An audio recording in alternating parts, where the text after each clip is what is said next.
All right, here we are. This is an introduction to affiliate marketing for the fabulous team at the Center for Integral Wisdom.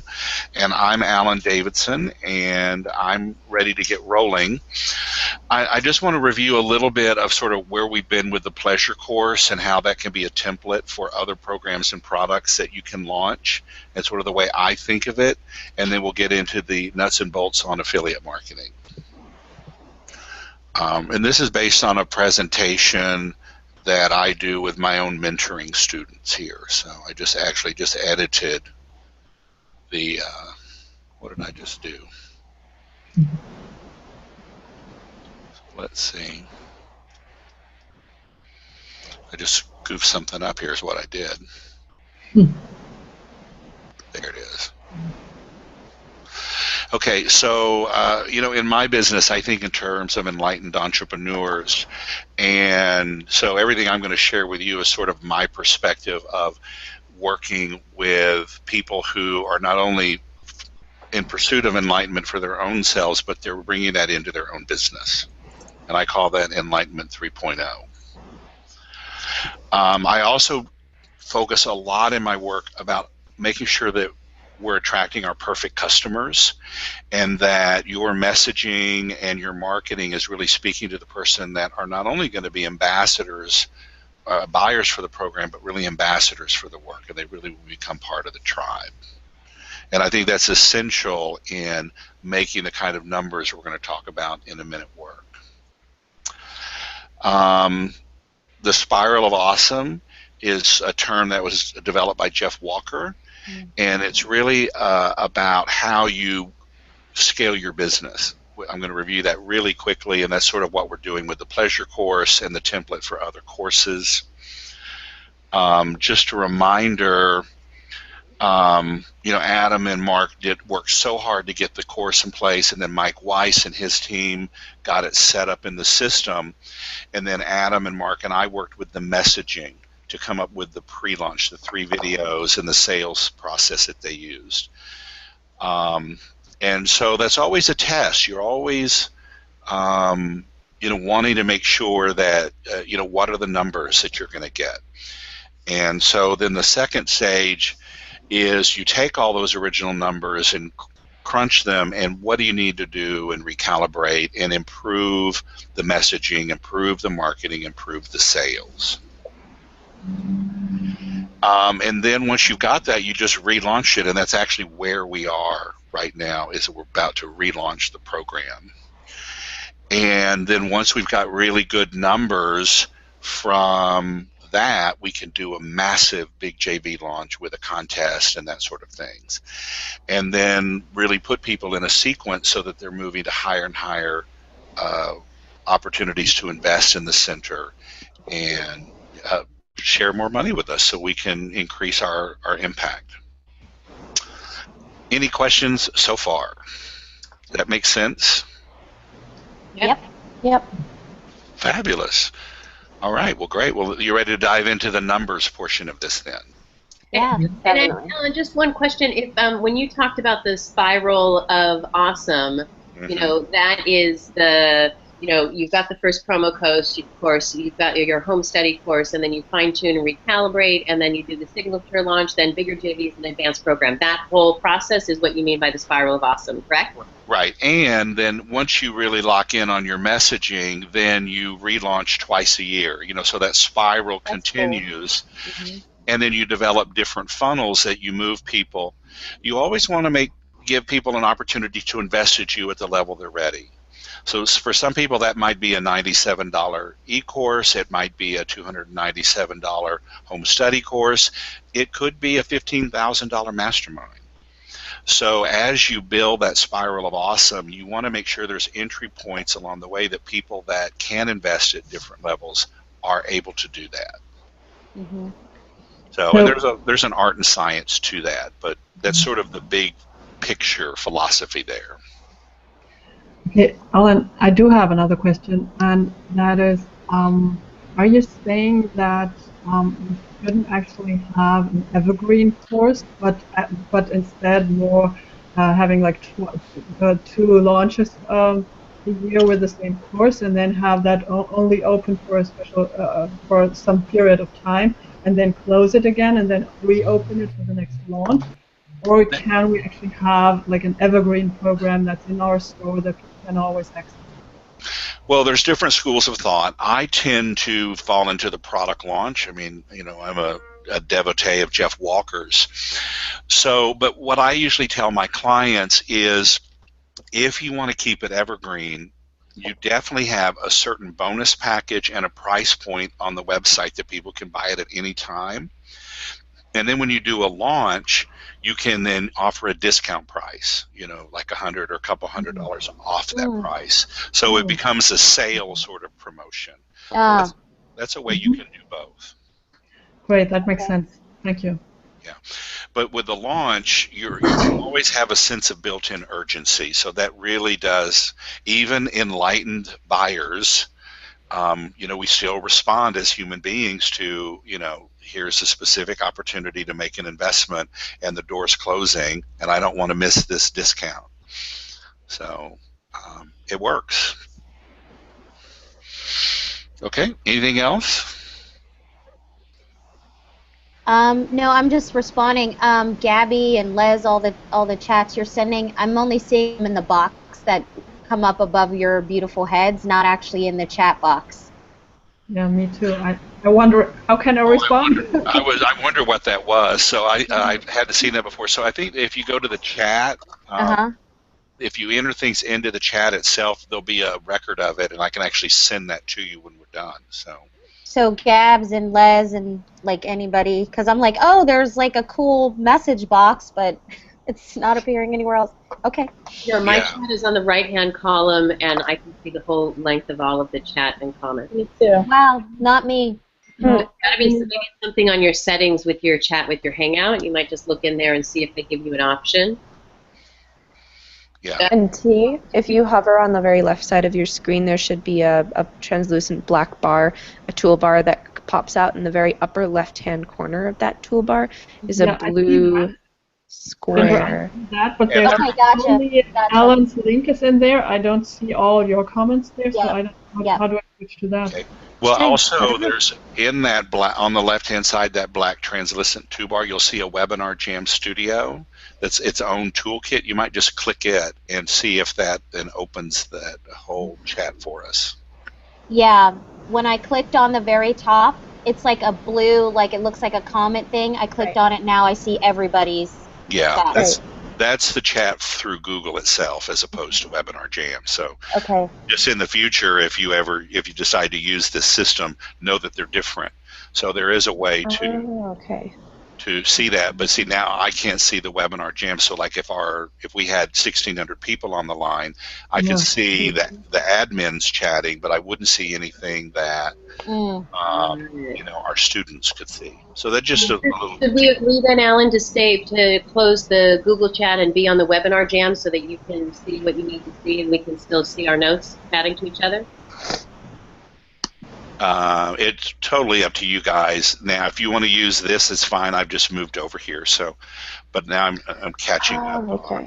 Okay. So, are we on Google Chat or Webinar Jam Chat? I'm on Google Chat right now. So. All right, I'm on Google Chat too. Okay. But there's something about how do I move the bank of our images out from in front of the slideshow? I don't know what that means. Yeah, these are the pictures. If you move to the left of it and just drag it, you should be able to move it to a new location. Actually, that's Zoom. It's not doing it on Google. Just talking about the bar of the images at the bottom, or you know, it moves to different places. Right. Yeah. And you drag and move that. I know. Well, I can make it disappear, but I love seeing your beautiful face. I like seeing it. You know, it's not often that I get to be surrounded by beautiful women on a Wednesday afternoon, so I'm taking advantage of it while I can. But I don't see you. Why is that? Well, when we started, Tanya could see the bald head behind me, and that was my husband working there. So. Awesome. Okay, all right, so let's move into, I mentioned this the other day, and I think, Gabby, this might have sort of been what you were reaching out about, the reciprocal policy for the Center for Integral Wisdom. You know, the thing, when you start soliciting partners, and and wanting them to mail for you for your program, they're going to want something in return. So there are usually three things that people want in return. They either want the money from the potential sales that they can get, or more often they want you to mail for them for one of their promotions, or they want some sort of access that they can't get anywhere in their life. And this is where the center is actually equally positioned, because we have so many amazing people on the board. So we might be able to negotiate, some sort of them coming to an event with some of our fabulous faculty, instead of us having to mail for them or something like this. Mm-hmm. So like one thing that's common on the promotional side is like a affiliate mastermind. So like the top 10 or top 20 people who support a big promotion or a launch, they get invited to a mastermind. So we might have some of our amazing stars, that they would come to a mastermind that they could meet and get to know and experience them on an intimate level in a room of 20 people, and that would save us having to mail for them if they weren't an exact match for what we wanted to do. Mm. So I've found with the bigger players in the market, they're more interested to access to high-level, high-functioning people they don't know, or to experiences they haven't had, than they are to the money or even a reciprocal email for them. Mm-hmm. So that's something to think in terms of, and that's amazing capital that we have that we could use in the future. Makes sense. Okay, so as you're starting to think in terms of people you would mail for and want to be partners with, you just want to make sure that they're a match, that they're a caliber of teacher that you want to support and you respect their work. You want to make sure that the product that you're promoting delivers the transformation that's promised. And that's where I see a lot of people fall down on. There's a lot of good marketing, but the transformation isn't specific and measurable. So somebody on the team needs to go through and make sure the product really does what it says it does. And that can be tedious, but it will make the difference in, does your list, our center list, really stick with us and love us and respect us and appreciate us, or do they start to just see us as one more marketing tool? Mm-hmm. Making sure that the marketing style itself is a match for what we do at the center. Sometimes there are very competent people. I can think of a psychologist he's a little old school, but he's really successful, but his marketing is terrible. There's misspellings on the page. It's very old school. And, where we're very forward thinking, and we're wanting a much more sort of hip and, stylish presentation. So you want to make sure that the marketing style is a match for what we do. Mm-hmm. And then the final thing is you want to make sure the statistics are proven. You'll have someone say, "Oh, I've just created a brand new product. Will you mail for me?" And it's like, absolutely not. When you've got statistics that all the numbers work, then you've got an opportunity, and we'll mail for you. So just. Well, Alan, on that note, what about them saying that to us? Because we're all starting out. So if they say to us, "What are your numbers on this?" What do we say when you're on the other side? Well, but see, that's why I just showed you the process we went through, and that's why Adam and I specifically went through a launch where we tested his list, my list, and the center list so we could get some numbers. Mm-hmm. So there actually are numbers from that launch to take forward. And I've been asking Angela, Adam's assistant, for those. So she just sent me the data last week. I haven't had time to actually crunch the numbers, but we now have numbers. Great.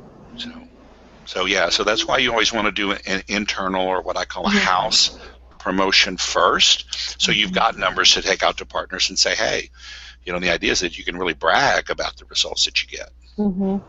Gotcha. Mm-hmm. So that's the way we set it, and that's really the smart way to do it. And if they don't have those numbers, then you can tell that that they're not as sophisticated as they might let on if they haven't done an internal promotion themselves. Now, I mean, occasionally I'll go to someone and say, hey, I've got a brand new sequence, and would you, like go to Eben Pagan and say, would you send me 10,000, would you send this to 10,000 subscribers and let's just test it and see what it does? And he would possibly say, okay, you know what you're doing, you've got a track record, you've got decent numbers in previous launches, yes, I'll test this to my list and just see how it does. Mm-hmm. But that's because Eben knows me and I know Eben, so that comes from someone who you trust that knows the business. Mm-hmm. I think we're building up to that, yeah. Well, that's what you want, for yeah. sure. Yeah. Okay, does that make sense? Mm-hmm. Yeah. Okay, great. I guess I have one question then, Alan. What is a good number when we're talking about numbers and being able to brag about them? Like, what's a good conversion rate, for example, if that's even the metric to be sharing, to bring to someone? Like, what's a good number? Girl, I'm about to do a whole 40-minute presentation on that, and you're waiting at the end of that. So, yeah. Thank you. Yeah. So I'm going to break down, I think, about 8 different sets of numbers that serious marketers can ask you and will be paying attention to. So I'm going to walk you through them. So put on your happy face and try to stay present, even though I'm throwing out about these weird numbers and ratios and stuff like that, and I'll try to keep it as simple for you. And just remember, I've had about 9 years to figure all this out, so you're getting it in 40 minutes here. So okay, so here are the different 8 sets of numbers that are important to your online marketing business. And some of you will recognize some of them, but I'm going to walk you through them so that we're all talking about the same thing here. And like I said, I'll send you all the slides so you'll have these. And Great. Thank you. So I'll even send it to you in PowerPoint so you can cut and paste it. How about that? Oh, you're so Yeah, awesome. just remember this is a $5,000 presentation, so don't go sharing it with too many people. No. Oh, gosh. Thank you, Alan. Thank you. Let me correct that. It's one module of 8 in a $5,000 presentation. So, Well, still. an important one. So. Yeah. Okay, so here's the first thing that people start to pay attention to, and that's the email open rate. And you guys need to be paying attention to that now on every email that you sent, so you can start to track. Mm-hmm.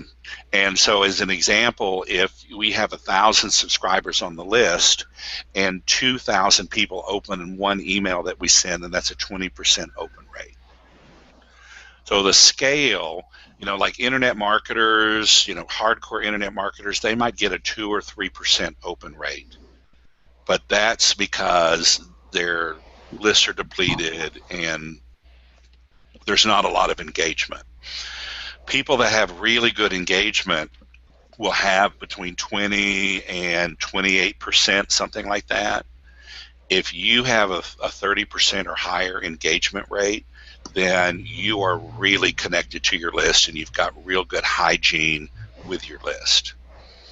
So that's what an email open rate is. It's important, and Mike Weiss can talk to you more about this. It's always very important to make sure that you're deleting the unsubscribes, you're deleting the bad emails, so that you have a really crystal clear number of what your actual active subscribers are, because it can throw this number off. Mm-hmm. And there's an art and science to cleaning and scrubbing your list, and there's best practices for that. But the goal is every email, in my mind, for what the center does, for the incredible quality of content that we have, we should be shooting for 20% or better. Yeah, totally. My average open rate for an email that I send is 24. I've even gotten as high as 42% for an email. Awesome. I mean, that's rare. It's only happened once, but it's something to brag about, Ginger. Yeah, Yeah. totally. So. Yeah. And this is like thousands of Subject people. line. Yeah. But that's where your subject line is so important. That's what I was saying. What was your subject line for 42%? I'd Yeah. have to go back. I'll go find that. That's a really good question. I'm sure it was totally sexy, whatever it was. But whoever's writing the emails and writing the subject lines, you start to really. That's why the open rates are so important, because you can test how good your subject lines are. Okay. Okay. So that's that. The next one is the click-through rate, and that simply means, so if you've got 1,000 subscribers and you've got 2,000 people that open it, how many people read it and actually click on a link? And this does get a little confusing because there's different ways to calculate it, and different email hosting services calculate it different ways, and I'll give you the two that I'm aware of. If some people will calculate the open rate based on the total number of emails that you send. So if you've got 1,000 subscribers and you send 1,000 emails, they'll calculate the click-through rate based on 1,000 people getting the email. So far, so good? Yeah. Okay. The other way people calculate it, and this is where it gets confusing, if 2,000 open it, they calculate the click-through rate based on the 2,000 people as opposed to, Right. yeah, okay. I realize my numbers are off here. Okay, I've confused myself. But it's they calculate it by the people who open it as opposed to everybody that received the entire email. So you just have to figure out what your service does. Are you using Infusionsoft? Is that what you're using? Yeah. Not yet. Not Yes yet. and not yet. Yes and not. Okay. Well, whatever you're using, you need to figure out, how they calculate the click-through rate. Because if they're basing it on, I said 1,000, it should be 10,000 people there. If it's based on 10,000 people, then obviously if you get a 3% click-through rate, then that's a lot better than if it's based on 2,000 people, and it's different. Does that make sense? Yeah. And clicks are going to play an important part when we get to section number 8 on the affiliate numbers, and we'll come back to clicks in a minute. Okay, can we move on? Yeah. Okay, great. So here's the opt-in rate, and this is an example of a squeeze page I used for a launch for my Enlightened Tapping program about 6 weeks ago. The opt-in rate is based on how many unique people come to a page, they raise their hand, and they give you their name or their email address. So this is, again, where it gets tricky, because there'll be what's called the unique opt-in rate. So again, a real crystal clear, this many people visited the page, and this many people raised their hand, and thus this is how many leads we have. But some services will also give you what's called a raw visitors. And that's, so you'd be surprised how many people will come and visit this page 2 or even 3 or 4 times. And so that's the raw total. So your raw total is always larger than your actual unique visitors. So, you leave it to the internal marketing people. But you want as high a number on this as possible. So like when Margaret Lynch sent her people to this page, 64%, 64 out of every 100 raised their hand and said, I want to know more about this. And you can see I went down the list. Lori Layden, 54% of her list opted in. Dawson Church, 47% of his list opted in. Joan Ranquette, 36% of her people opted in. So you see different partners will have different opt-in rates. Does that make sense? I can see the head's already starting to spin here with all these numbers and statistics. Okay, good. Now notice Gary only had a 14% opt-in rate. He primarily promoted from Facebook. He's got a huge Facebook following. So endorsed email traffic definitely converts better than social media traffic. So it's always a good idea. I set up unique opt-in pages. They were exactly the same except for the picture of the person that was sending them. That's why I could get crystal clear numbers here. So Margaret had a unique page, Dawson had a unique page, Lori had a unique page. So that's why I could get crystal clear numbers and they weren't all jumbled together. Mm.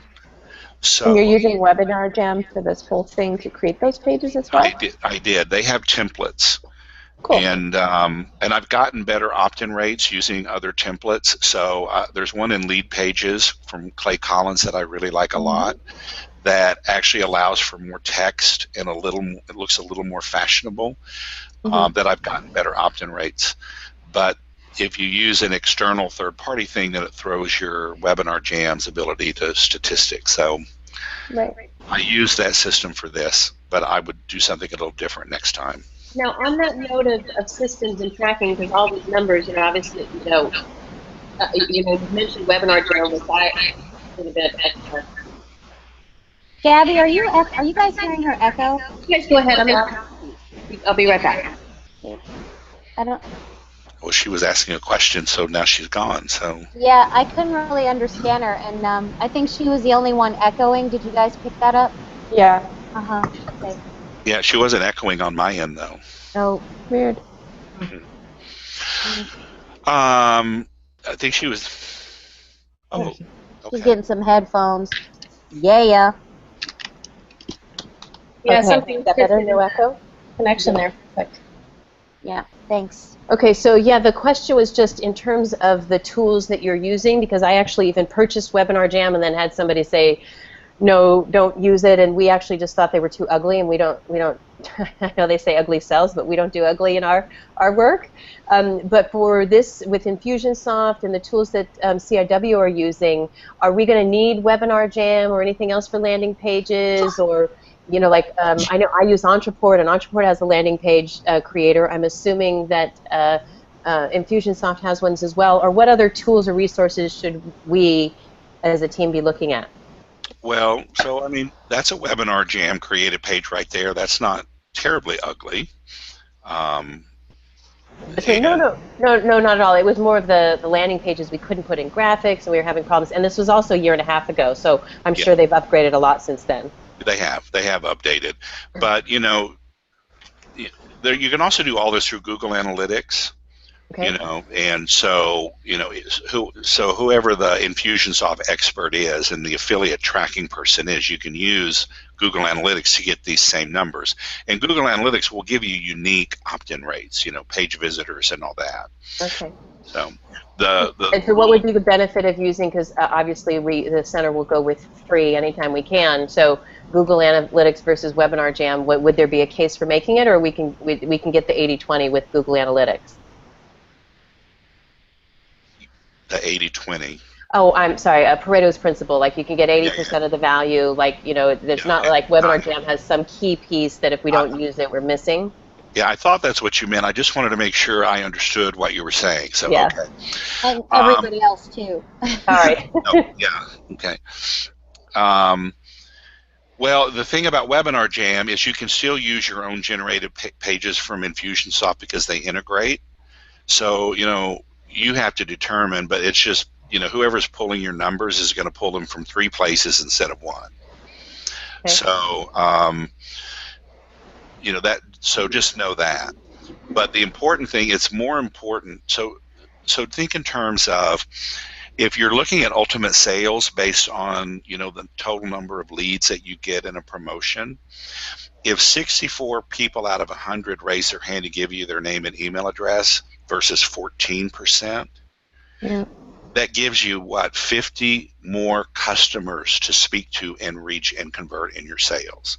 Mm-hmm. So the higher your opt-in rate here is, the better sales you're going to get on the back end. And the potential to engage them over time and sell them in the future. Mm-hmm. So you want this opt-in rate to be as high as possible. So that's more important than what system you use. You can create HTML opt-in pages and integrate them with Infusionsoft. Well, I can't, but my tech guy can. I design it and say it needs to look like this, and then he makes it work. So it's half a dozen, one or the other. And most of these systems start to speak to each other. So, Webinar Jam integrates with Infusionsoft now, both for, tagging and building your list as well as showing you your sales and everything. Great, thank you. Okay. The next thing is so your partners are always going to ask, how are the opt-in pages converting? That's an important number that you're going to hear a lot. So again, bragging rights. If you're in the high 40% conversion, you're doing okay. When you start to get into the high 50% conversion, you're doing good. When you get higher than 60%, you're doing great, and you can really brag to your partners, our pages converted at this. That means your marketing's good, your targeting's good, and that your funnel's off to a great start.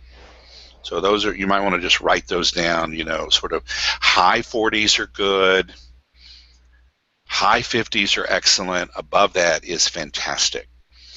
Now, I've seen Facebook targeted marketing that's still converting in the low 40s to mid 40s. So really good Facebook ad targeting is still going to convert pretty high. So that's also another margin you want to look at. Another number that's really good, that's going to go up in your affiliate numbers, is the total of people on your launch list. If you've got 3 different videos that all have an opt-in page or squeeze page, and you've got a sales webinar or a sales event that has its own opt-in page, they're all feeding and should be tagged to a launch or a single promotion. So you want to know how many unique leads you have based on a promotion, and we call that the size of your launch list. So when Eben and Jeff Walker and those guys do a promotion, they might add 35,000 to 50,000 unique leads to a launch list. And you just want to know that number because it'll come in handy in calculating some of your affiliate success stories in a minute. So that makes sense? Yeah. It makes sense in terms of, like, I'm seeing this as something that, once we get into a groove, that kind of lands a bit more, because is that making sense in terms of, like, I'm seeing where we're going, and the more that we can, sort of, how do you say it, connect the dots. Yeah. Let's connect the dots, the better off we are. And as I'm looking through the lenses, we're building the first sort of round of doing the soft launches, building those numbers. This looks like this is where we're going as we connect more dots to this sort of particular funnel. Right. Okay, cool. And part of it is just doing it, but as these are the numbers you should be looking for and asking from Adam. So you guys know what's the answer to this, so that you can then go out to potential partners. Okay. Asking. And I want to, not to confuse things, but this is an important distinction. So, the center has, 4 basic lists that we're running right now? Something like that, Leslie, is that right? When you say 4, what do you mean? Well, like there was the Success 3.0, and then there's the Center for Integral Wisdom, and then there was, Kate has a list of psychologists, and so there were like 4 main different lists that we were sort of calling under the umbrella of Center for Integral Wisdom. Yeah. Something like that. Yeah. Well, so, and I know John and I both suggested that it's really better to start to integrate them, and that's where, so like everybody that would get, come into a particular promotion, whether it's the pleasure course or a sexuality course or, an enlightenment course, they would be tagged for each of those promotions, but I would also tag them Center for Integral Wisdom. So that particular list really starts to grow exponentially. That's really good, because I've wondered about that. Like, is it appropriate if they opt into one launch can they just be part of our list at that point too? It's like in our mailing. Yeah, and I agreed with John, because whether you're talking to entrepreneurs or you're talking to, the integral public or general public, they're going to have an interest in enlightenment and personal development and cutting edge. So I think it speaks to everybody that would be on our different lists. So yeah, you really want to start to harvest and cultivate one list that has your strongest engagement. And this is what I mean by that. So say that we're going to go to Kate's list of 80,000 psychologists, and we're going to invite them to come into the pleasure course. Well, once they opt in, they get tagged for the center, and they get tagged for the pleasure sequence. So they've raised their hand, and they've actually migrated to a new list. And then say there's the Success 3.0 list. So we invite them to come to the pleasure course. So they opt into that. And so they're tagged to the center list, and then they're tagged for the pleasure course promotion. So when you're saying they're tagged for the center list, does that mean we will also send them our center newsletter and stuff? Yes, exactly. So you're engaging in them from the center itself. So I'd like to see the center become the powerhouse. And, more and more, everyone with different offerings are going to raise their hand from the Success 3.0. So all the people you're really engaged with from Success 3.0 are going to migrate to the center list. So we're still, I'm sorry to interrupt. Go ahead. So we're saying that, for example, the Success 3.0 list isn't automatically getting all center mailings until they put themselves into one of our... Well, you should be engaging Success 3.0 consistently and regularly, in its own right, just to keep it healthy and alive and engaged. But I'm talking about a little bit higher strategy, sort of to start to integrate all the list. So, you can talk to psychologists if you want. You can talk to the center list. You can talk to people who are more entrepreneurs oriented, or you can talk to people who are interested in intimacy or pleasure, depending on what's going on. Does that make sense? Yeah. Okay. But the launch list are the people who get tagged specifically to one promotion. So, say you're mailing out to all the different center internal lists, and then you've got partners that are also mailing. So you end up with a bucket that has all the people that have raised their hand to say, I want to know about pleasure right now. And, the ideal is if you can grow your list 5,000 or 10,000 or 15,000 on a promotion, even if they don't buy immediately, most won't buy immediately, but it keep them engaged, they become fans and ambassadors for the center. So, this almost could be a whole presentation just on how to do that. Ryan Deiss really does a great job of explaining that in his product, The Machine. So for those of you who know who Ryan is and what he does. And I actually went to Traffic and Conversion Summit last year and got his book as a freebie, and have his whole 5-step process kind of lightly mapped out. So maybe on one of our next calls, ladies, I can just do a 10-minute version of what he says there. Yeah. Thanks, Gabs. Okay, And great. by the way, on that note, anything with marketing, in my opinion, that we want to look at, we should be looking at digital marketers stuff, because they do a great job of, they write like an ebook and they put it into an infographic and they put it in a video. They do it in like all these different forms of content, which make it really easy to see their top level tips. Like for writing blogs, they had a thing on like the 212 top headlines for blogs, but the important thing was how they categorized it into 8 different categories. And just seeing, and they were all ways of being. So your blog, so it's just, whether it be blogging or social media or anything, check them out, because it's, I even have a membership, so it's like $30 a month. But, I had the membership for a few months, downloaded all the stuff, and then canceled it a few years ago, and then came back because he's just always putting up good new stuff. But they sell them for like $7, like really cheap. But they're the best, I think. Yeah, I've been a fan and student of Ryan and Perry since 2007, so I have a lot of respect for them. Yeah, Perry's a hoot. Now, ladies, because I saw Perry speak, and he gave us a list, and they test the hell out of all these things for every one word you change, just one word, and the 20-30% increase of higher or lower that it has. So I sent them that list, but that guy's a crack up. The only thing I don't like is that he sells guns. Gabby, did you share that with us already? I sent it actually to T-Bird, but I thought I sent it to the whole group, but maybe you weren't in the group yet, so I'll send it to you right now. Thank you. That'd be awesome. Actually, I'll put a link in this chat and add you to it. Okay. All right. Well, we're halfway through our numbers, so let's, as much as I love Ryan and Perry, let's get back. Keep going. Let's keep doing. Yeah. So your cart open.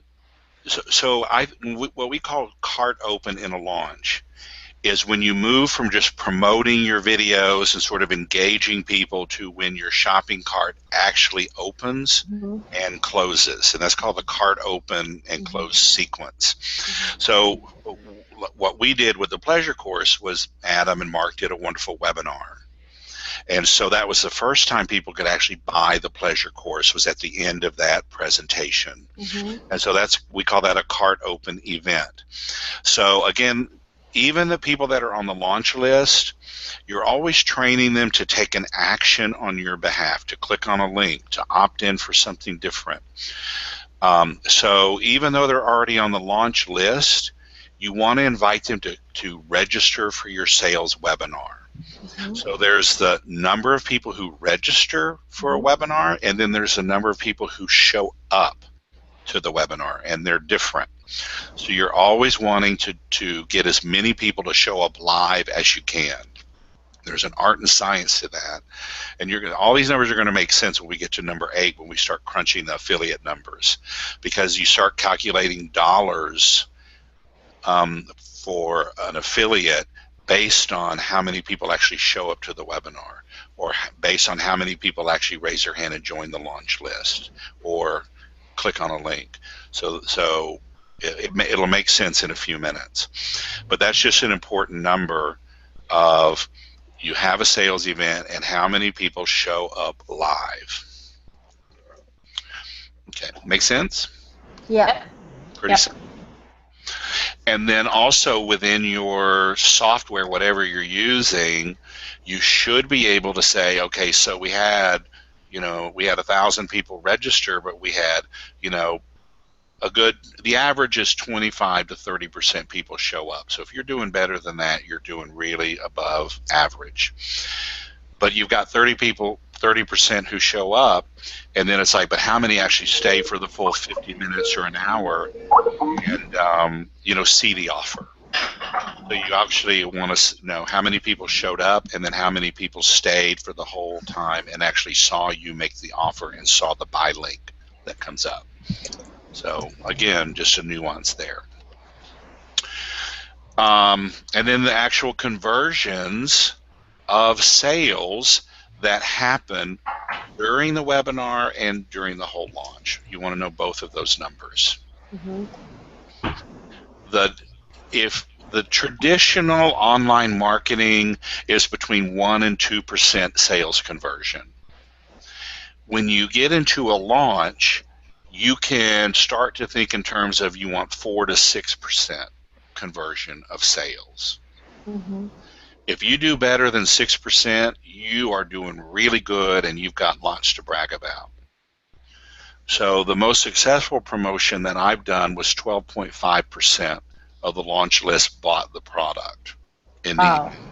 And that, I'm hesitant to tell people that, because then they expect, oh, well, I want my launch to do 12.5 conversion rate. And it's just incredibly rare. But I'll say the client for that was well loved, and we hammered the list. They had every opportunity to buy. So again, you want to know the actual sales conversion numbers for the webinar and then for the whole launch itself. Then coming back to the total number of launch list, of people on the launch list versus the number that buy. And again, here is that 6% plus is excellent. And Okay, cool. Okay. yeah, that make more sense? Yeah, total sales for launch. Sorry, I'm a visual learner, so I have to like read it and then like again. Yeah. Awesome. See, I'm an audio learner. I could just, reading's a distraction half the time. Oh, how funny. Except when it's statistics, and then I do have to see it. But other than that, I'm writing in my truck, listening to books on tape all the time. So, okay. Oh. Now let me see.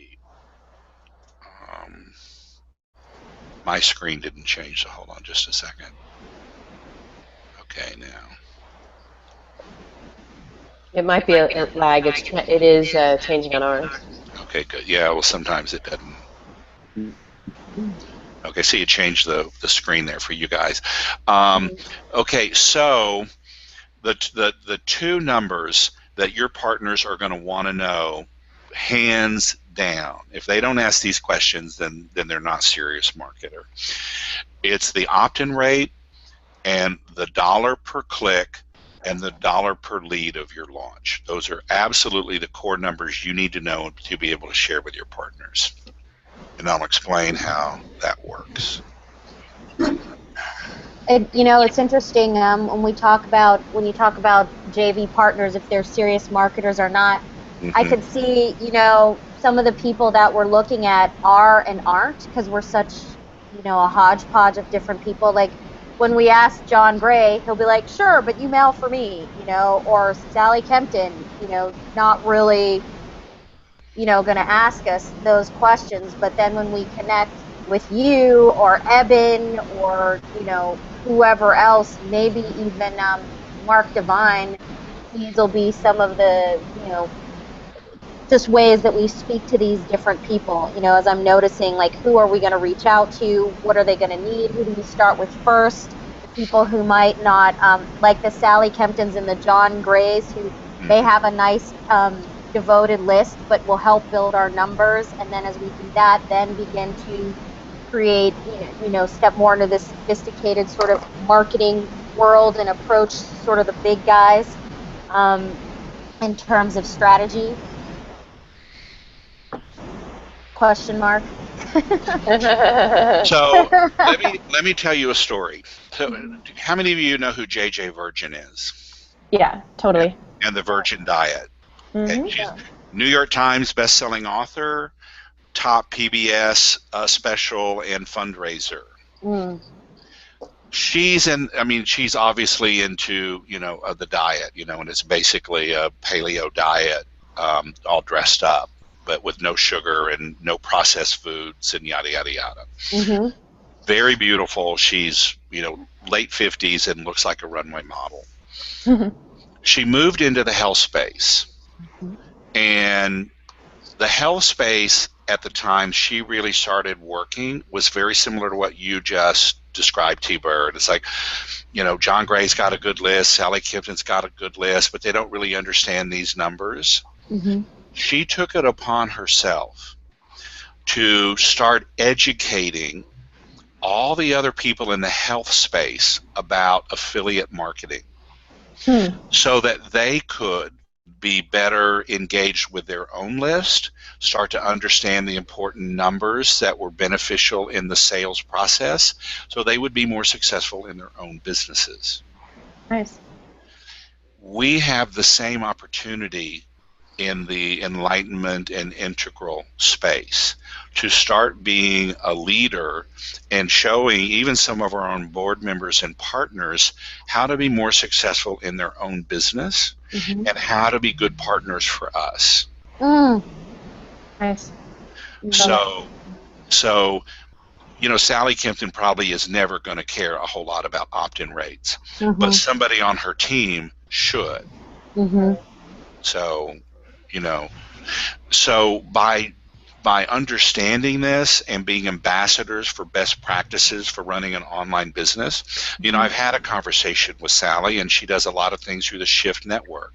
So she gets paid by the Shift Network, but she doesn't own the leads or the subscribers or any of that. So she's basically a glamorous employee of the Shift Network. And what is the Shift Network? They are involved with CIW. At least their head came to the summit Okay. Steven, I'm blanking on his last name right now. You know the head of the guy? Stephen Diamond.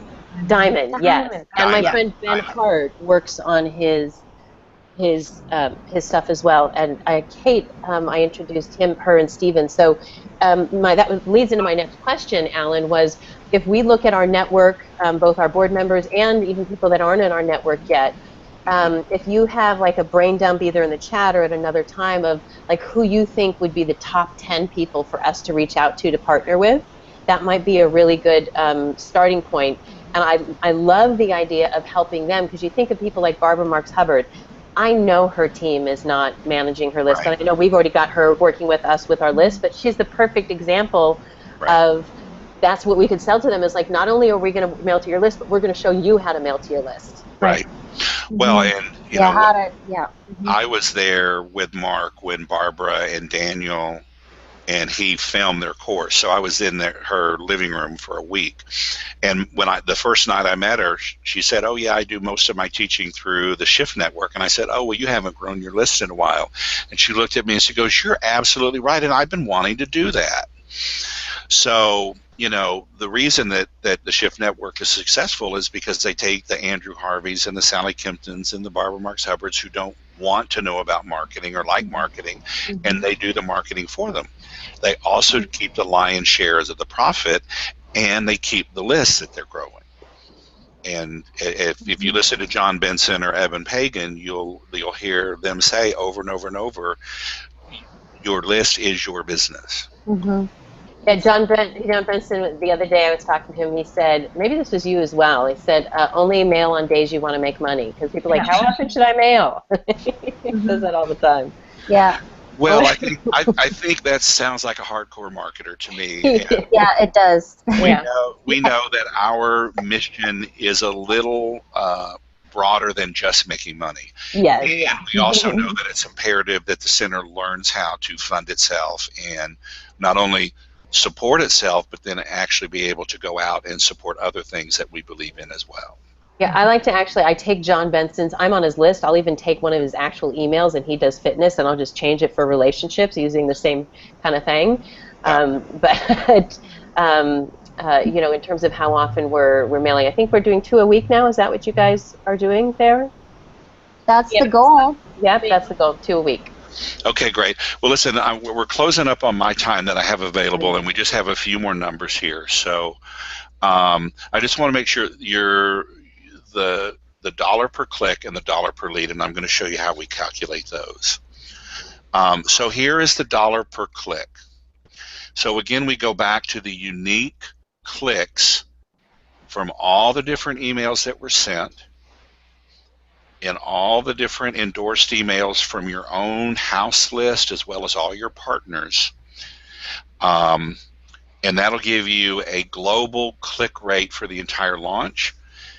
But then you want to start looking at your individual partners, and you get that through their affiliate program. Your affiliate program will show you, okay, John Gray mailed for us, and he got this many clicks, and he got this many sales. And when we divide them together, if it's $1 or better, you're doing great. Particularly for a $97, $297, $497 program. If you get $1 click or better, partners will start to take you really seriously. Yeah, Okay. like John Benson, like John, like all the, like Mike B, like all those people. Okay. Right.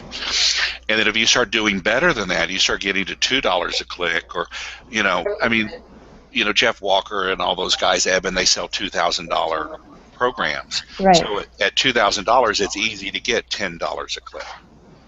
You know. Right. That's good.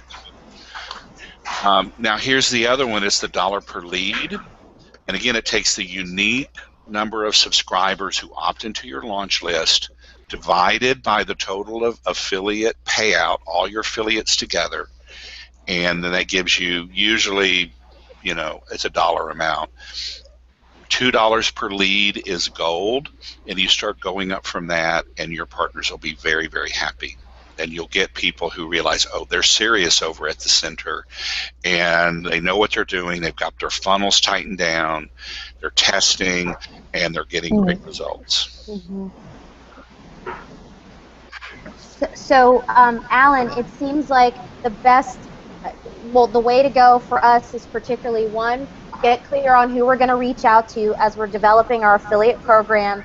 Also, teaching people who aren't that great at understanding marketing how they can be better partners with us. To do a couple of soft sort of internal launches. One of the things that we want to do is we wanted to try to launch 3 courses before the end of the year. And do sort of an internal launch for that to kind of look at and build numbers, maybe connect with a few of those affiliates. Then from there, begin to craft maybe more of our messaging to then build out, the next bigger JV launch with the numbers, and kind of take it from there. Am I on the right track? You are, and how I would refine that based on Ryan Dice's program, The Machine, is, and Infusionsoft is brilliant at this. So somebody raises their hand because of the pleasure course, and so they get back. That was Kate in the background. I'll mute. Hang on. Yeah, you got it. Okay. All right. Beautiful laugh. And so they go through the entire promotion on the pleasure course, but they don't buy, or maybe they do buy. They do buy. They get sort of put on hold for 6 weeks while they engage and take the pleasure course. If they don't buy, they get some free stuff for a week or two, and then they get introduced to another promotion. They say, would you be interested in maybe a course on, Tantra? Okay, so maybe they get interested in that. Well, they go through a whole promo on Tantra and an invitation to buy. Okay, and so you set up everything the center has and create a promotion for it. So the idea is that somebody who raises their hand at the pleasure course is eventually, over the course of a year, going to get exposed to 10 different promotions, 10 different things at the course, and it's all automated, so we don't have to do one thing. And so over the year, they're having an invitation to buy something that is evergreen. And then every so often we'll be interjecting and say, okay, we're doing a big launch on this particular program and we're dropping the price a couple of $100s. And we get them to raise their hand again and join the launch list for that. So that's the perfect scenario, is that you've built out your promotional funnels for every course that we have. Automatically, no matter where they come in, people will see every single course over a set amount of time. And in terms of the time, like today is October 13th. If we were going to launch 3 courses, and and it takes 3 weeks to build out a sales funnel, I mean, is it cool to, after we launch a promotion, and maybe it's just internal on a smaller list, I'm not sure, to then, a week later offer another course, or do you let it breathe, or how does that work?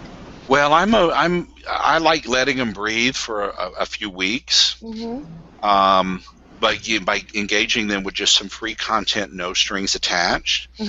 But there's a different school of thought, because if you do your promotions and your launches right, your pre-launch content is an experience.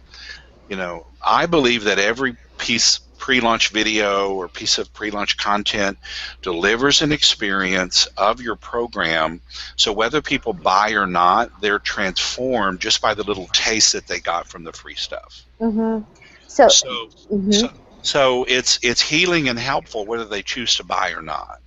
So that's kind of cool to think of it that way, in terms of, in the sake of us really just stepping in and seeing who we can be. Like, we're going to launch, as we're testing. And because of time, it may end up that way, where we do our launch for Unique Self, and then a week later we're launching, Loving Your Way to Enlightenment. But because we're focused on the transformation and people getting healed from the experience, that makes it okay, and not be so attached to oh, we have to let it breathe, and then later on we can let it breathe. Just kind of, it just sort of gives us a green light go that we can just experiment. Yeah? I would say experiment. If you opt in for the Shift Network and what Stephen Dyna's doing, I mean, I get his emails just to track what he's doing, and he feels like he's flogging a horse, so he's always promoting one course after another. And they drive people to free calls, is his particular, process. and then they'll do an email promotion on a course. Mm-hmm. So the free call with the expert is the free content. Mm-hmm. Mm-hmm. So, it is beneficial. But man, he goes from promotion to promotion to promotion, and he's got so many different people he promotes that, Yeah. people are getting a lot of emails. Well, for us, we won't have a live call for these first 3 because Mark is deep in writing books. Mhm. So it's going to be pre-recorded courses, and getting people on the teleseminar to listen to it. So this is the other sort of variable that we're putting in. And do you have any feedback on that? It's not going to be a live sort of, you get to talk to Mark. But first, Tanya, on that note, is 3 too many? Like in 3 months? It's less than 3 months. Is 3 too many in 2 months? Should we alter that goal and make it 2 for the list? Well, I know that this is exactly precisely what Mark wants. And Well, okay, so let's be real. Mhm. So it's not only 2.5 months, but it's 2.5 months with Christmas.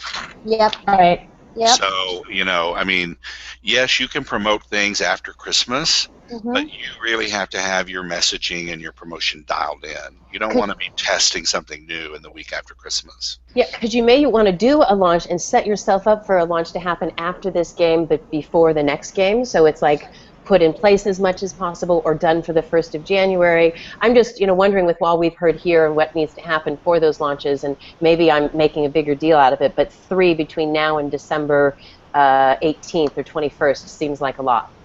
Well, that's why I'm kind of leaning in. Thanks, Gab. I know this is exactly what Mark wanted, and then I know it takes Mike Weiss 3 weeks to build out the sales funnel. In terms of, also we have this evergreen thing, so it's not even a live thing where people get to connect with Mark. So I'm wanting to have the best approach, if we were going to shift things, to just send that to Mark and or just go like all crazy. And I'd recommend you do a write-up and just say, hey, we've met with Mike Weiss, we've met with Alan, this is the level of complexity, we want to do it really well. And we're recommending we do 2 now and set this 3rd one up to happen in the 1st week of January or whatever it is, for, I don't know what the topics are, but I'd write some proposal to him and say, based on professional opinion, it takes more, because Mark doesn't understand what it really takes to put these on. I totally, yeah. And he doesn't want you to do them badly, and he doesn't want you to fall apart. So 2 sounds reasonable. Well, Right. so it just gets simple because we're relaunching the pleasure course in the 1st of December. So Okay, that's good one to whole know. promotion. So yeah. And then I know you're going to have to go, Ellen. I just had one other last question, which was from my email. And just because I operate with a map, so if you have anything, I've got your talk here, but like maps, checklist, especially like a sample email, like to send to someone you're inviting to be an affiliate, maybe a list of do's or don'ts. Don't bring up anything you don't have, but if you have any samples that we could use as a starting point, not to copy word for word, but that would be helpful. Well, what I can do is, at the level that we're functioning at, all of this stuff is usually done verbally. Got it. Usually it's done face-to-face because we all go to the different events, like, whether it's traffic and conversion, or like Adam and I are in the Flight Club Mastermind with Glenn Ledwell at Mind Movies, and, there's about 50% of those people that are personal development, spiritual development partners, and 50% that are internet marketers. So I'm in several masterminds, and so my partners, I'm trying to see them face-to-face and get a handshake that you'll support my thing. Then the second next thing is you call people on the phone, and again, it's all about relationships and creating friendships and utilizing those. And I love what Brendan Burchard said that he does at January every year. He makes a list of the people he wants to be in relationship for that year, and he has a personal phone call with each of them, just checking in with them and asks them, what's your passion project? What is your big goal this year? Great. And how can I support you in that? Rockstar. And then as the year goes on, he's actively connecting people that helps them with their passion projects. And then at a certain point, he's got his top 10 and top 20 partners, and he's going to circle back around and have conversations with them and say, I've got this promotion coming up. So I'd love for the center to get to that place of not what can you do for us, but how can we support each other. Thank you, thank you, thank you, thank you. I've actually been chastised for that, because that's my usual question is, what are you most excited about, and what would make the biggest difference to move it forward?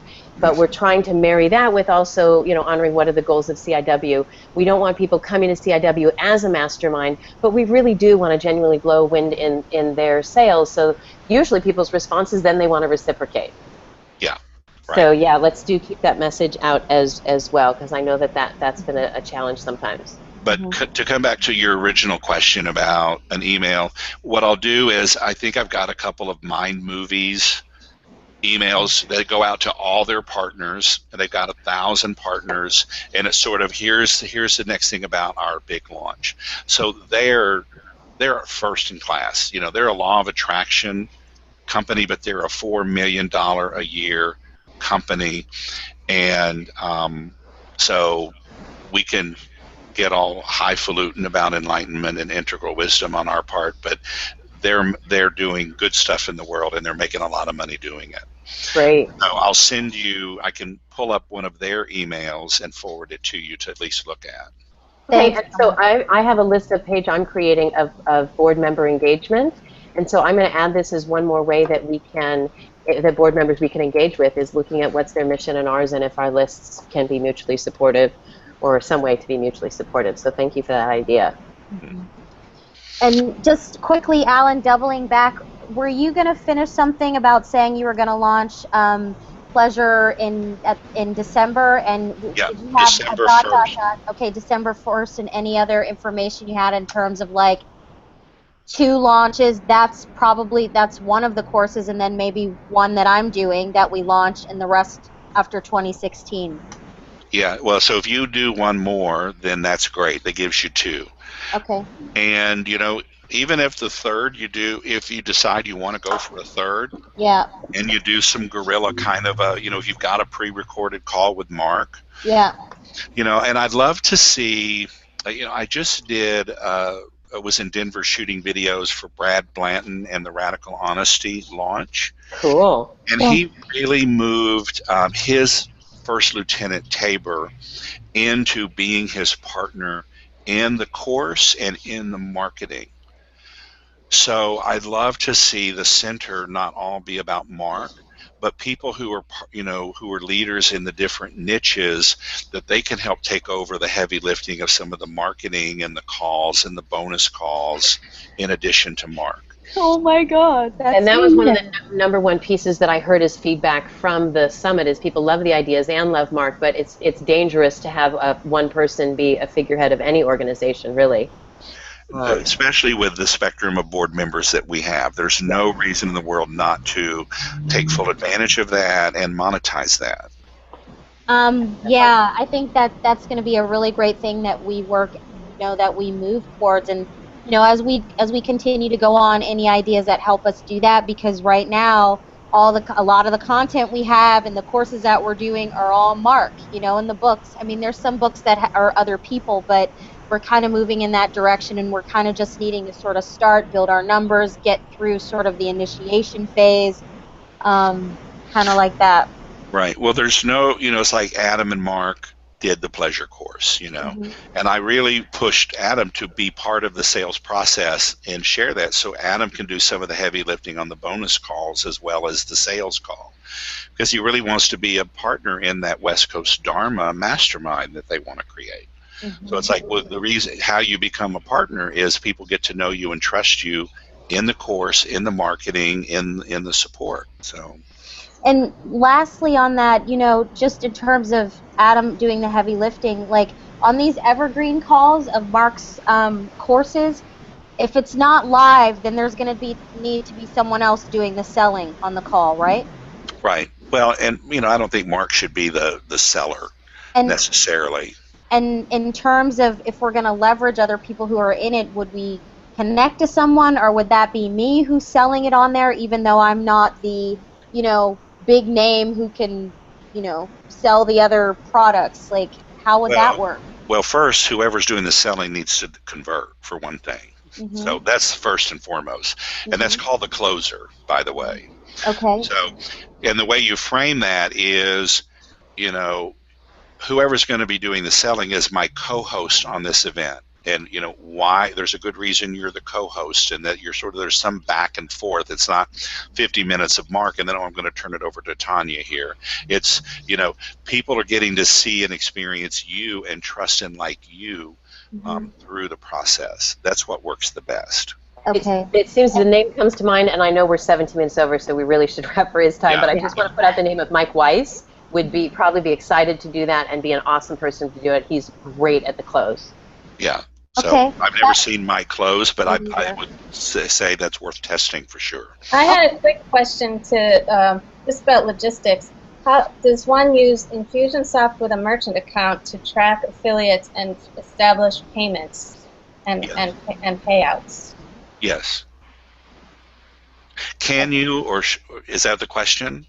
Yeah. What's the best way to do it? What does a mom and pop nonprofit that's never done it before do to track click rates, dollar amounts, and the Infusionsoft affiliate program will do all that, and so long as it's connected to some payment format, so your own merchant account, then yes, and the center ought to have its own merchant account at this point. So. Yeah, we have a merchant account, and then do people need to send in tax forms and, you know, partners do if they're gonna. Yeah, and that's a best practice. Every time somebody joins as an affiliate, they need to send their tax form. Because if you pay them more than $500 in a year, you've got to report it to the IRS. As a 1099? I can't remember. I'd have to check on that. So I'm having to deal with that this year myself for the first time. So I'm very pleased to say congratulations. I just wrote a $5,000 check to somebody. So they're very happy. All right. Well, hey, thanks so much. Thank you. So great to be with you. And if you got some questions, put them together. I'll see what I can do, and maybe answer them, or we can create another forum where they can get answered, because this has been very beneficial. So. Thank you so much, honey. So much love to you. Thank you. Okay. Thanks, Alan. T-Bird, you got the link, the YouTube link where this will be live. As soon as I stop broadcast, that YouTube video will be live, and you can go back and rewatch it. And ladies, if you're looking for that link, I put it also in our Trench Team notes under the notes from this day, so you can also find it there. Yeah, you're amazing. Awesome. Great. All right, thanks everybody. Thank you, Alan. Thanks, everybody. Have a rocking day. Thank you, Alan.